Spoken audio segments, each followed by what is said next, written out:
사실 이 사례까지가 어떻게 보면 굉장히 중요하겠죠. 근데 굉장히 중요하다라고 볼 수는 있지만 그거보다 더 중요한 건 이걸 보고 나서 내가 정말 할 수 있다라고 하는 자신감을 갖다 가지는 게 더 중요합니다. 자, 그러면 이제 마지막으로 3부에서 자, 보고서 작성은 어떻게? 라는 이 부분으로 제가 설명을 좀 드리겠습니다. 일단 이 내용은 어떻게 보면 평상적일 수도 있고요. 다 알고 계시는 내용일 수도 있습니다. 하지만 제가 실제로 보고서 지도를 갖다가 할 때 이 부분에 대한 것들을 쓰는 요령이기 때문에 그 노하우를 같이 공유드리는 입장에서 이 부분은 설명을 드리겠습니다. 일단 보고서 작성이 본인 스스로가 가능한가라는 이 부분에 대한 선택을 갖다 할 때, 자, yes를 선택하실 분, 네, 한번 손 들어보시고요. 그 다음에 no를 선택하실 분, 네, 한번 손 들어보세요. 네, 좋습니다.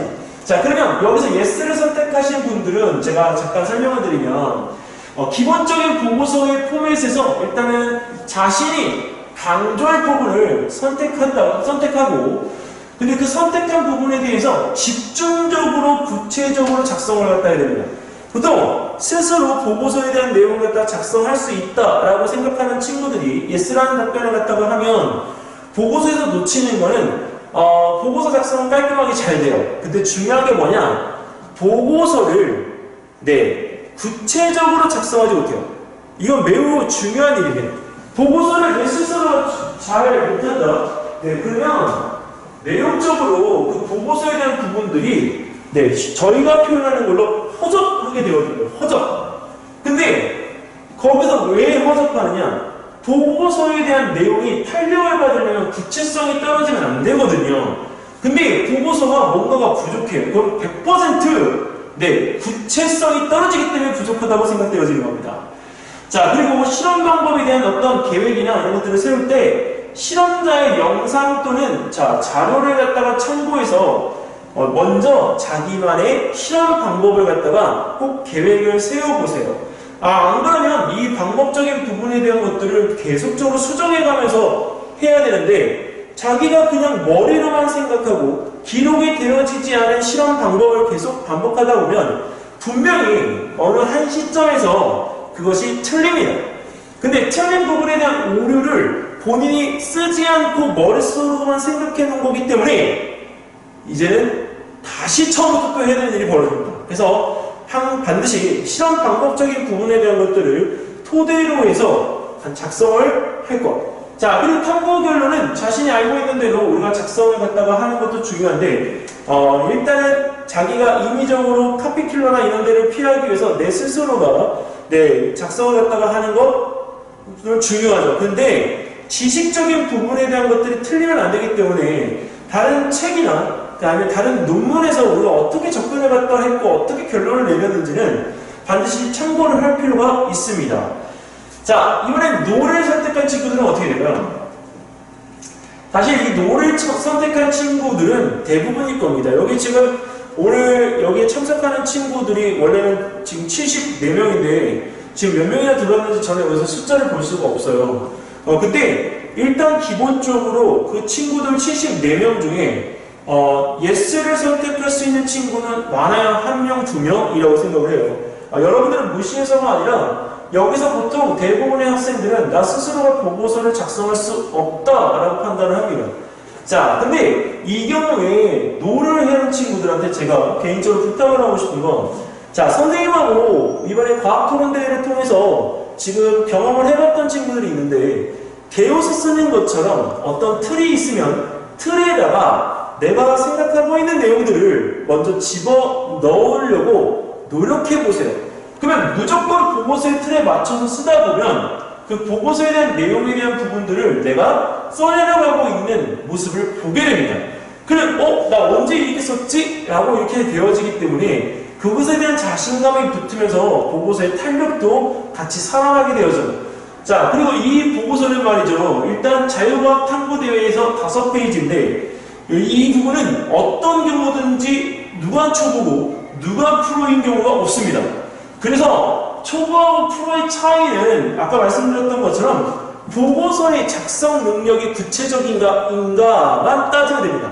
근데 대부분들 우리가 프로인 친구들도 실수를 하는 건 보고서의 작성 능력에 대한 부분들을 어떻게 하죠? 그렇죠. 내가 분명히 적었는데 그 적은 거에 대한 부분을 인정 못하는 거예요. 왜? 나 스스로는 적었는데 그 적은 부분에 대한 것들을 자기 스스로가 구체성 있게 적은 거지 평가자의 입장에서 우리가 구체성 있게 적은 건 아니거든요.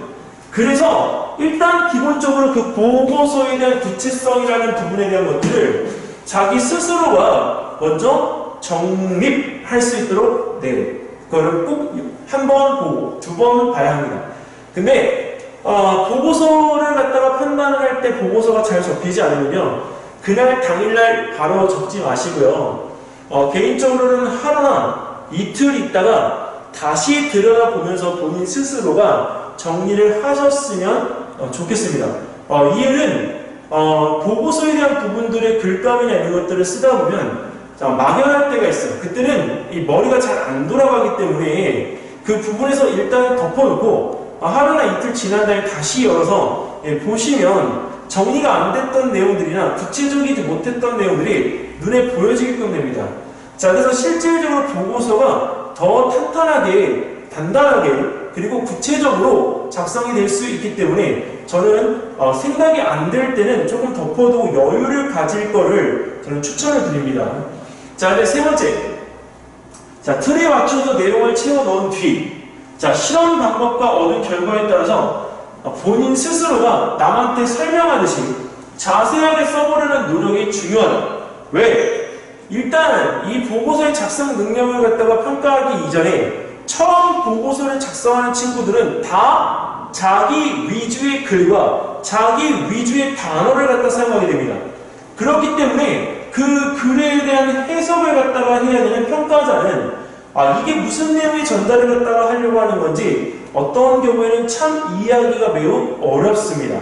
그래서 그 내용적인 부분에 대한 것들을 통해서 자기 스스로가 다시 한번 그것을 갖다가 우리가 써보면서 내용을 풀어나간 것이 맞는지 확인도 하고요. 오타도 확인을 하면서 이제 해야 하기 때문에 자세하게 설명하는 거. 만약에 자신이 없으면 누군가에게 설명하는 걸 녹음을 갖다가 해보세요. 녹음을 갖다가 해보고 들어보면 자신이 정말 구체적으로 설명을 하고 있는지 하고 있지 않은지를 대번에 알 수 있게끔 됩니다. 자, 그러면 이번에 탐구 동기는 어떻게 적느냐?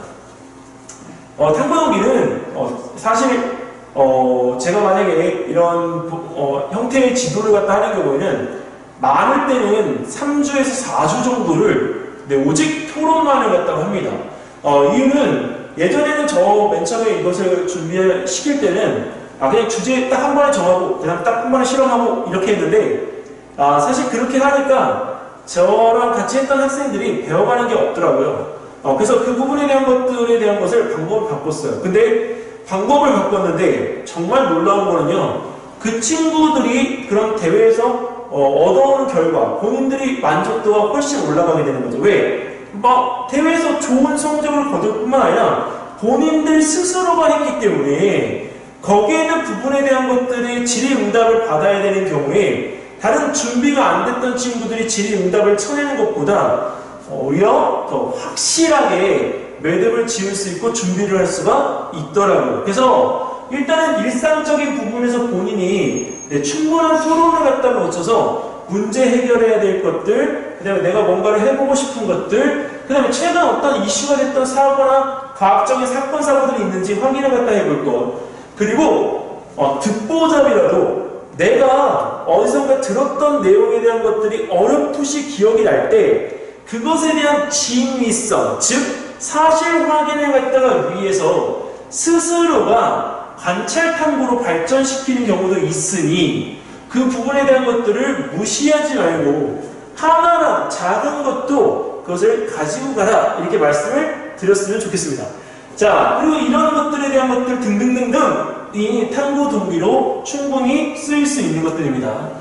자, 하나의 예를 갖다가 제가 들어드리면 최근 이슈 속에서 찾아낸 동기와 주제를 이용한 경우인데요. 몇 년 만에 최근 이슈는 당연히 코로나19이죠. 코로나19를 갖다가 따라갈 게 없어요.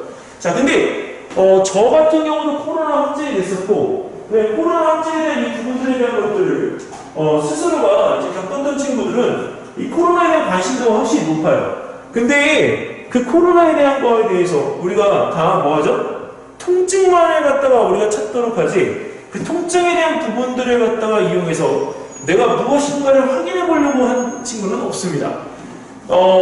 이번에 어떤 친구가 어떤 무엇인가를 갖다가 해야 해서 상담이 온 케이스가 있는데요. 그 상담이 온 케이스 같은 경우에는 이 코로나 환자가 병원에서 진료를 갖다가 받는 시간적인 부분에 대한 기록들을 갖다가 통해서 어떤 진료를 갖다가 했을 때 확진되어진 확진자들을 치료가 가장 효율적으로 할 수가 있고, 그리고 생존율에 대한 부분들이 높아질 수 있는 것에 대한 부분들을 하고 싶다라고 하는 부분을 갖다가 했어요. 단 그 연구를 갖다가 하기 위해서는 병원 내에 들어갔다가 나오거나 아니면 병원에 대한 어떤 우리가 그 진행되어진 자료들을 볼 수가 있어야 되는데, 병원 관계자가 아니면 사실 보기가 힘들죠.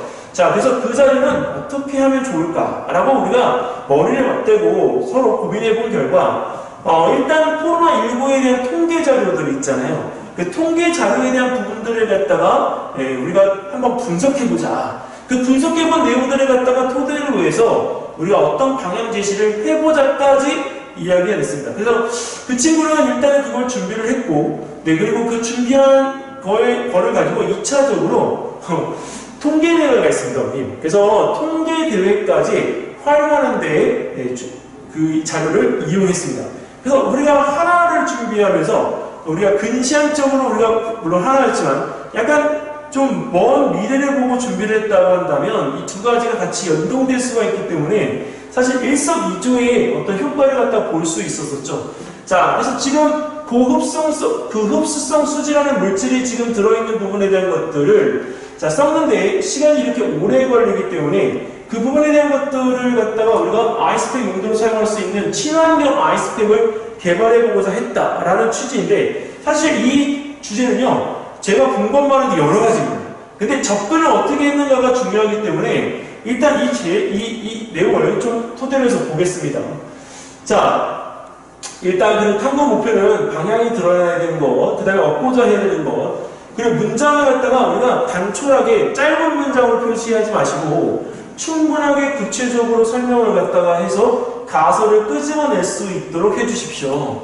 자, 지금 이 친구 같은 경우에는 탐구 과제에 대한 부분을 질문으로 이렇게 던졌어요. 근데 딱 봐도 아마 감이 오실 거예요. 초등학생입니다. 원래 중학생들은 이렇게 하지 않습니다. 그래서 가정에서 쉽게 구할 수 있는 물질 중에 얼음의 상태를 오래 유지할 수 있는 물질은 무엇인가? 자, 근데 얼음의 상태를 유지할 수 있는 물질이 무엇인가 하는 거 탐구 1에서 제목을 이렇게 달았죠. 그래서 사실은 그것에 대한 부분을 갖다가 우리가 이렇게 제목이 들어가는 데 있어서 짧은 문장으로 끝나는 얘기가 오래 유지할 수 있는 물질을 아니면 또는 혼합물을 찾을 수 있다, 이렇게 해서 우리가 탐구에 대한 목적을 표현해야 되는 겁니다. 그래서 이런 부분들에 대한 것들은 조금 달라도 되지만 명확하게 우리가 여기서 구분을 갖다 해서 넣을 때는 위에 것보다는 밑에 것에 대한 이 부분들을 이용하면 훨씬 더 좋겠다. 그리고 이거는 제가 가지고 노하우인데요. 사실 이 문장이 이렇게 길어지고 보냉 효과가 가장 뛰어난 밀가루 비율을 찾아보고 쌀뜨물과 보냉 효과에 대한 비교를 갖다 이렇게 한다라고 명시를 하고 있지만, 심사관이 얘가 이 실험을 왜 하려고 하는 거지? 거기까지는 예측하기가 매우 힘들어요. 그래서 여기 밑에다가 내가 그 탐구를 갖다가 하려고 하는 이유에 대한 부분을 명시하고 적어주면 훨씬 효과적이 될 수 있을 겁니다. 자, 그래서 여기 밑에다가 내가 이것을 하고자 하는 명목상의 이유를 갖다가 적는 걸 한번 꼭 실천해 주십시오. 그럼 나중에 그걸로 인해서 좋은 결과가 나왔을 때는 그 자체가 본인의 어떤 디자인 기술이 되어지기 때문에 보고서나 이런 것들을 갖다가 할 때 본인만의 어떤 노하우가 생기게끔 됩니다. 자, 그 다음에 탐구 과정에 대한 부분에서 우리가 탐구 준비 또는 탐구 방법인데요. 일단 저는 이 부분에서 강조하고 싶은 건 딱 하나밖에 없어요. 뭐냐면 사진 자료. 일단 기존에 있던 준비물들의 사진 자료를 일일이 다 찍고 실험을 진행하고 있는 자신의 모습을 갖다가 반드시 사진을 찍어서, 자, 내용적인 부분에서 우리가 그 준비 과정에 대한 부분을 갖다가 구체적으로 우리가 언급이 되어지지 않더라도 사진으로 충분히 납득이 가고 이해할 수 있도록 해주는 것이 중요하다. 일단은 지금 여기서 보시면 이 참고 부분에 대한 자료하고 논문들은 우리가 사실 뭐 이렇게 크게 의미가 없어요. 왜? 어떤 물품을 갖다가 사용했고 어떤 물품을 갖다가 구입을 했는지, 그리고 실험실에서 해야 되는 것들이 있고 가정에서 할 수 있는 것들이 있는데, 사실 실험실은 우리 친구들이 이용을 할 수가 없어요. 혹시 어머니, 아버님이 의사 선생님이랑 교수님이시기 때문에 관련 직종의 연구실을 갖다가 이용을 해서 실험을 하는 것까지는 괜찮습니다. 근데 그 부분을 갖다가 이용하는 것까지는 괜찮지만 실험에 대한 부분에 대한 것들을 어떤 공개적으로 이렇게 장소를 갖다가 임대해서 빌려준다거나 이렇게까지는 하지 않으셔도 괜찮습니다. 그리고 오히려 제가 한 가지 방법을 알려드리면, 대학교나 이런 데 연구실에 대한 부분을 갈 때는 먼저 협조를 갖다가 구하고요. 그리고 대학교 연구실에서 있는 석박사 선생님들한테 그 부분에 대한 것들에 대한 것을 토론하고, 그 토론에 대한 과정을 갖다가 통해서 본인이 할 수 있는 스킬에 대한 것들을 전수받는 것이 오히려 더 효과적입니다. 그래서 나중에 이런 보고서의 마무리 때 도움을 주신 분 하면 어느 연구소에 누구누구 이렇게 해서 무엇을 갖다가 했는지 기록을 갖다가 해주면 되는 거기 때문에 사실 그렇게 큰 영향성은 없어요. 그래서 너무 걱정하지 마시고 그런 부분들은 판단이 되어져서 만약에 이용해야 된다라고 할 경우에는 충분히 이용 가능에 대한 부분들을 열어놓고 우리 제자들이 좀 이렇게 도움을 줄 수 있도록 해주시기 바랍니다. 그 대신 그런 연구소나 이런 데 가서 실험을 갖다 할 때는 제일 놓치는 게 뭐냐? 사진입니다. 보통 이 5페이지짜리 그 실험 보고서 하나 하는데도요, 사진이 보통 100장에서 200장 정도 나옵니다. 그러니까 20페이지 정도의 보고서를 갖다가 작성하는 경우에는 보통 사진이 300장에서 400장 정도가 나온다는 얘기가 맞는 거죠. 사진을 갖다가 많이 찍어서가 그런 게 아니면 어느 각도에서 어느 프레임에서 쓸지를 모르기 때문에 여러 방향으로 찍다 보면 그게 나올 수밖에 없습니다. 근데 사진을 왜 이렇게 열심히 찍냐고요? 그거는 이 보고서에 대한 효용성 가치를 높이기 위해서 그렇습니다. 일단 보고서에서 우리 제자들이 이제 나오지 않기 때문에 사실은 필요한 것들은 손이나 아니면 실험 도구들입니다. 그러면 실험 도구들은 몇 년이 가더라도 변하지 않거든요. 그래서 그런 부분들은 나중에 업그레이드 시키거나 확장시킬 때 충분히 이용을 할 수가 있기 때문에 사진을 찍을 때는 여러 부분에 대한 사진들을 다채롭게 찍는 것이 중요하다고 항상 말씀을 드리는 겁니다. 자, 여기 보시면 이 친구 같은 경우도 맨 처음에 이걸 갖다가 볼 때 아니 방법을 갖다가 왜 이렇게 적었을까? 근데 이런 거 적을 때 부모님들이 뭘 고민하시느냐, 글씨 크기가 작아지면 어떻게 하죠? 라고 꼭 물어보세요. 근데 이런 부분에서 글씨 크기를 줄이는 거는 어쩔 수가 없습니다. 그래서 글씨 크기 줄인 것이 만약에 걱정이 된다면, 자, 지금 제가 캡처를 갖다가 해서 넣어놓은 것처럼 캡처 사진으로 그림으로 표시해 주십시오. 그러면 그림으로 표시되어진 부분들에 대한 것들은 글씨 크기가 그렇게 크게 영향을 받지 않기 때문에 보고서나 이런 부분에 삽입되어지는 자료에서 이 글씨 크기는 중요하지 않게 됩니다. 근데 이 친구는 이 부분에 대한 것을 갖다가 실험 방법으로 적어놓은 게 아니고요, 여기하고 여기 이 사이에 다른 실험 방법이 있습니다. 그래서 맨 처음에 좀 이해가 안 갔었는데 이 친구는 한 실험에서 선행되어져서 준비해야 될 실험이 있었던 거고요. 그 다음에 나중에 지금의 이 결과물을 갖다 만들기 위해서 실험을 갖다가 또 해야 됐더라고요. 그래서 사실은 하나로 합칠 수 있는 실험을 두 가지로 분리를 해서 선행 실험과 그 다음에 이제 실험에 대한 결과를 얻기 위한 실험 과정으로 나누어서 진행을 했습니다. 그래서 이 부분을 왜 보여드리냐면 특색이 있기도 했고요. 그리고 실험에 대한 부분을 갖다가 이렇게 나눠서 하는 것도 알고 있어야 나눠서 하는 거지, 모르고 있으면 이 부분 때문에 막막해서 과정에 대한 순서를 적는 것 자체가 부담이 되어버립니다. 그래서 그럴 경우에는 실험의 가지수를 갖다가 중간에 나누어서 결과를 갖다가 이렇게 달리 만들어낸다. 자, 그리고 탐구 결과는 반드시 어떻게 되죠? 저는 아까 그 중학교 1학년 친구가 했던 그래프나 그다음에 표 방법 중에서 탐구 결과는 100% 저는 표를 추천합니다. 이유는 그래프는 나중에 종합적인 부분의 결과를 갖다가 나타낼 때 써야 하기 때문에 탐구 결론에 대한 부분에 갖다가 쓰는 게 맞습니다. 근데 작년 결과를 갖다가 놓고 봤을 때는 표 아래쪽에 그거에 맞는 그래프가 이미지로 들어가는 것이 더 효율적이었습니다.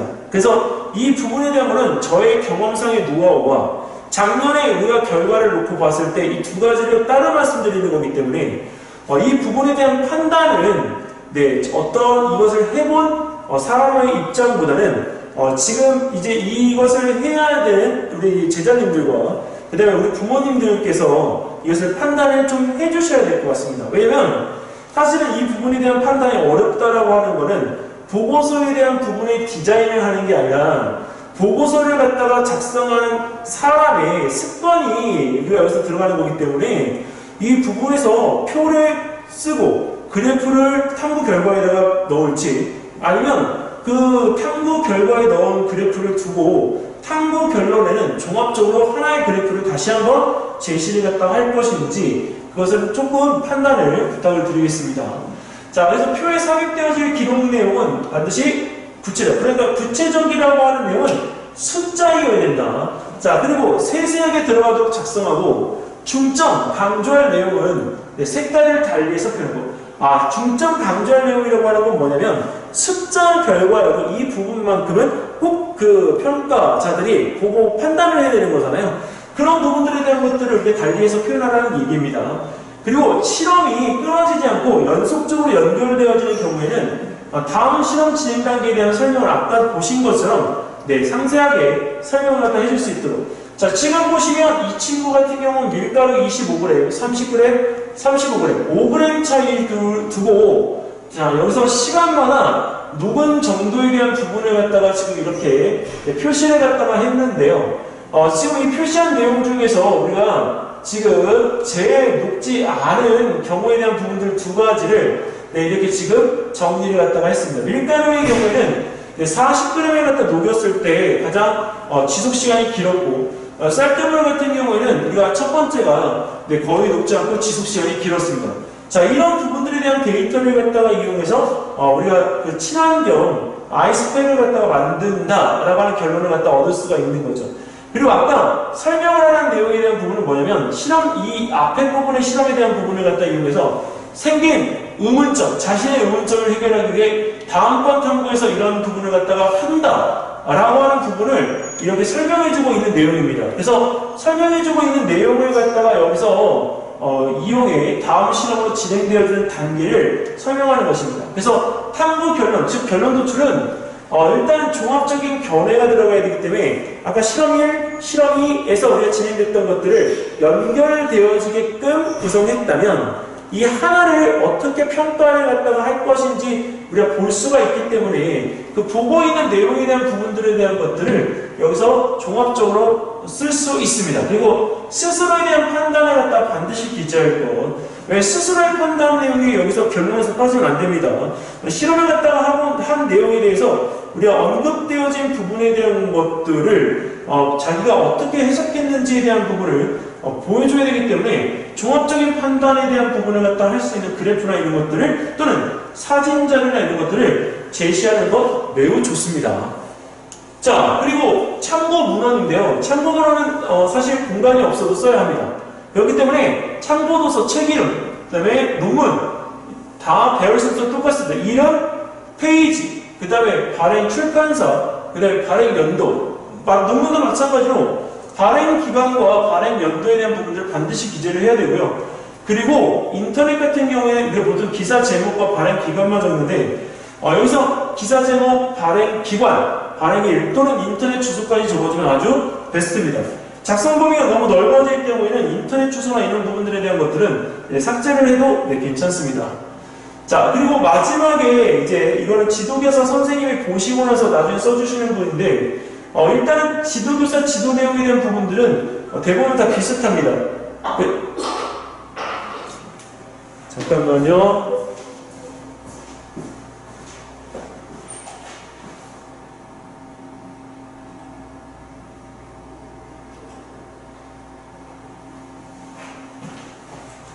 그래서 일단은 이 이 지도 교사가 지금 한 내용에 대한 부분들의 문구는 저도 이제 이것들은 여러 군데 봤는데 거의 비슷하기 때문에 이 부분에 대한 것들은 그냥 참고만 해두시면 좋겠습니다. 여기 지도교사 내용이 실리는 것들은 학교에서 한 작품씩 5학년 한 작품, 6학년 한 작품 이렇게 돼서 출품되어지는 거고 중학교 1학년, 2학년도 마찬가지입니다. 그래서 각 학년에 한 작품씩 이제 출품을 갖다가 할 때 여기서 이 지도교사 내용이 마지막에 첨부가 돼서 들어갑니다.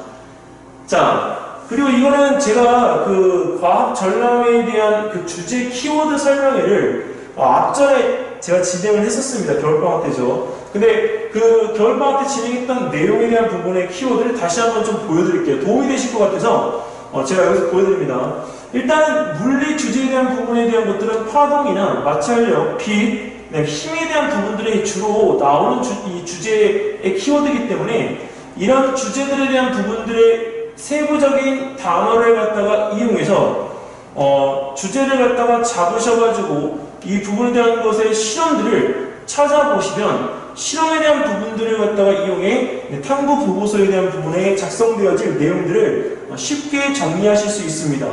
자, 화학 같은 경우에는 물감, 곰팡이, 밀도, 물질, pH, 산성도는 매번 나오는 거고요. 그다음 아이스크림 녹는 속도도 굉장히 많이 나오는데 이 아이스크림 녹는 속도에 대한 부분들은 우리가 여러 가지 나와 있는 부분들이 있기 때문에 사실 보는 관점에 대한 차이를 갖다 두는 게 좋습니다. 자, 그리고 생물 같은 경우에는 균, 친환경, 지능, 식물, 미생물, 곤충, 합입 이렇게 나오는 부분들이 있어서 이 내용에 대한 부분들은 참고 삼아서 주제 키워드만 보시면 될 것 같습니다. 환경에서 제일 많이 나오는 거는 쓰레기고요. 그리고 재활용이고 그리고 거기서 살균 효과나 자외선 차단제에 대한 부분들이 참 많이 나옵니다.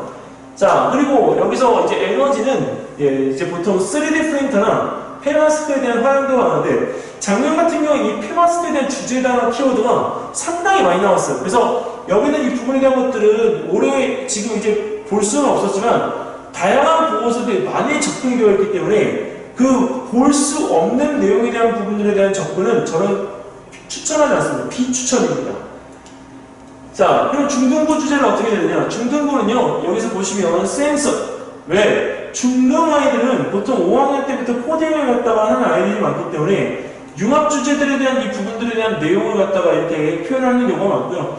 네, 양력, 마블수도 굉장히 많이 나오는 거고, 사이클로이드, 원심력에 대한 부분들도 많이 나오고, 오히려 코로나 주제는 여기는 이 부분에서 물리학적으로 확산에 대한 부분들을 우리가 수학적 계산법에 의해서 했던 경우인데 이 경우는 직접적으로 경험이 없으면 비추천입니다.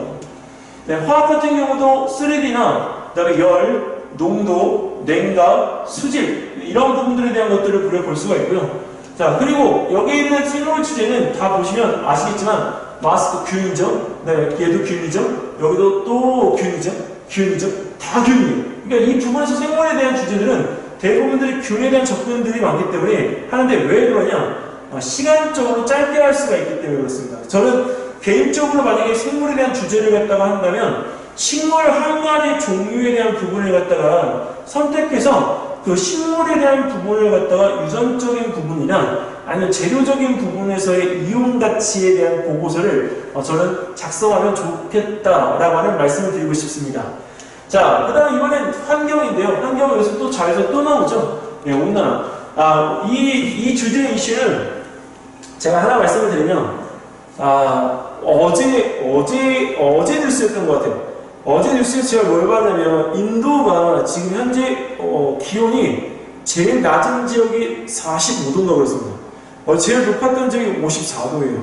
그러면 지구온난화로 인해서 지금 인도가 그렇게 지금 폭염으로 고통을 받고 있는데 그 폭염이라는 부분은 우리가 말로만 들었지 사실 그 안에서 우리가 자라나는 부분들에 대한 어떤 식물이나 동물들이 어떤 영향을 갖다가 받을지는 사실 모르잖아요. 왜? 눈으로 보지 않았기 때문에.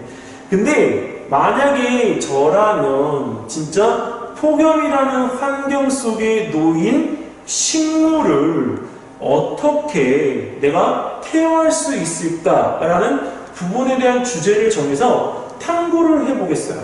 그래서 폭염이라고 하는 부분은 54도 정도가 되어지면 우리가 거기에 그 어떤 밀폐되어진 실내, 투명한 실내를 갖다가 우리가 가상적으로 만들어 놓고 그 안에서 우리가 이 기온을 갖다가 측정할 수 있는 온도계를 설치한 다음에 거기서 폭염의 환경을 만들어준다면 얼마든지 실험이 가능합니다. 단 가슴이 좀 아프긴 하지만 거기에 쓰일 식물들은 그 폭염 속에서 우리가 견딜 수가 없기 때문에 어느 정도 실험에 대한 부분을 관찰하다가 보면 분명히 죽을 수밖에 없을 거예요. 자, 근데 그런 것들을 우리가 죽이지 않게끔 우리가 보호할 수 있는 어떤 케어에 대한 방법들을 고민해보는 것, 그게 바로 탐구입니다. 그 다음 이번엔 에너지입니다. 에너지는 인공지능이 있고 뭐 앞전 소자가 있는데 사실 이런 것들에 대한 부분들은 아두이노에 가까워서 우리가 코딩에 대한 부분들이 굉장히 많이 나왔다 이렇게 보시면 될 것 같습니다. 자, 그래서 올해 같은 경우에 이번 기회를 토대로 해서 저 개인적으로는 이런 말씀을 꼭 드리고 싶습니다. 어떤 말씀을 갖다 드리고 싶냐면 이제 시작인 거죠. 특히 중학교 2학년은 기말고사를 앞두고 있기 때문에 기말고사 들어가기 전에 짧은 이 기간 동안에 충분히 하나의 어떤 산출물을 우리가 해볼 수 있는 시간적인 여유가 있고요. 네, 중학교 1학년 같은 경우에는 1학년 이제 여름방학 때까지 시간적인 여유의 부분에서 가장 기본적인 실험을 해볼 수 있는 시간입니다. 어렵든 쉽든 간에 그 내용적인 부분을 갖다가 가볍게 경험해 볼 수 있는 시기이기 때문에 저는 꼭 해봤으면 좋겠고요. 그리고 이 내용을 토대로 해서 욕심이 생기는 친구들은 내가 기간이 너무 짧았던 것 같아. 그럼 기간에 갖다가 조금만 더 있었으면 이런 것도 해볼 텐데 라고 하는 친구들은 여기 이 실험에 대한 보고서 제출 이후에도 멈추지 마시고 8월 제출 기간인 여름방학 끝나고 개학되어지는 시점까지 실험을 계속적으로 진행하시면서 보고서 내용을 추가하시기 바라겠습니다. 그러면 나중에 이 보고서에 대한 부분에 대한 것들이 우리 제자들이 한 번 경험으로 진짜 10년 이상을 갖다가 쓸 수 있는 지식과 방법적인 스킬을 갖다가 얻는 기회이기 때문에 안 할 이유는 없습니다. 그 대신 하고 나면 반드시 얻는 게 있어서 본인의 성장을 경험해 볼 수 있는 기회로 삼을 수가 있습니다.